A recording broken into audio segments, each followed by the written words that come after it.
యేసుక్రీస్తు నామములో మీకు అందరికీ వందనాలు. మట్ల ఆదివారం శుభాకాంక్షలు తెలియజేస్తున్నాను. ఈరోజు ఆదివారం కనుక మరి ప్రభు సన్నిధికి వెళ్ళేవారంగా ఉన్నాం. అందును బట్టి దేవునికి ఎంతో మహిమ కలుగునుగాక, మన కుటుంబాలకి ఆశీర్వాదం కలుగునుగాక.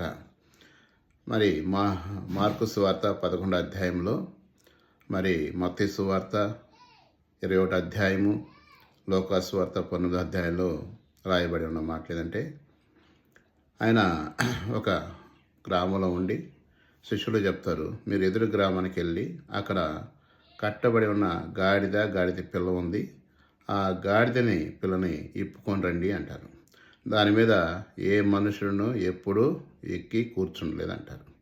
వారు వెళ్ళి ఆ గ్రామంలోకి వెళ్ళి ఆ గాడిద పిల్లని ఇప్పుతున్నప్పుడు వారు అడుగుతారు, ఎందుకు ఇప్పుతున్నారంటే, ఇది ప్రభువుకు కావలసినది, గమనించండి, ఇది ప్రభువుకు కావలసినది అని చెప్పగానే వారి ఇప్పు పంపిస్తారు. అది యేసు ప్రభు దగ్గర తేగానే దాని మీద చక్కగా కూర్చొని మరి ఆ గాడి మీద కూర్చోగానే గాడిదకి బట్టలు పరుస్తూ ఉంటారు.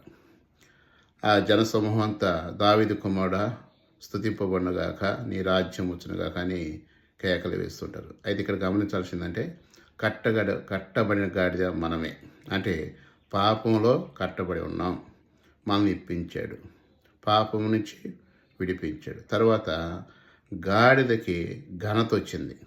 అంటే యేసుప్రభువు వారు గాడిద మీద ఎప్పుడైతే కూర్చున్నాడో ఆయనకి ఘనత వచ్చి, గాడి దేని మీద నడిచింది, దాని బార్న బట్టలు పరుస్తూ వచ్చారు. అయితే బట్టలు పరిచింది యేసుప్రభు నడవల, గాడిద నడిచింది. గాడిద మీద ప్రభు ఉన్నాడు. మనమైనా ఈ గాడిద మీద కూడా ప్రభు మనలో ఉంటే మనం కూడా దేవుడు ఘనపరుస్తాడు. అనేకులు మధ్య నేను ఘనపరచాలని ఇష్టపడుతున్నాడు. పాపము నుండి, శాపము నుండి నేను విడిపించాలని ప్రభు ఇష్టపడుతున్నాడు. నువ్వు కూడా ఆ గాడిద పిల్లగా పాపం నుండి నువ్వు బయటికి రావాలని దేవుడు ఇష్టపడుతున్నాడు. అప్పుడు ప్రభు నీలో ఉంటే ఆ గాడిద కన్నా ఎక్కువ ఘనత నీకే అని ఇష్టపడుతున్నాడు. ఈ మాటలు మన హృదయం ఉంచుకుందాం. ప్రభునందు విశ్వాసం ఉంచుము, అప్పుడు మీరును మీ కుటుంబం బహు సంతోషం కలుగుగాక. ఆమేన్.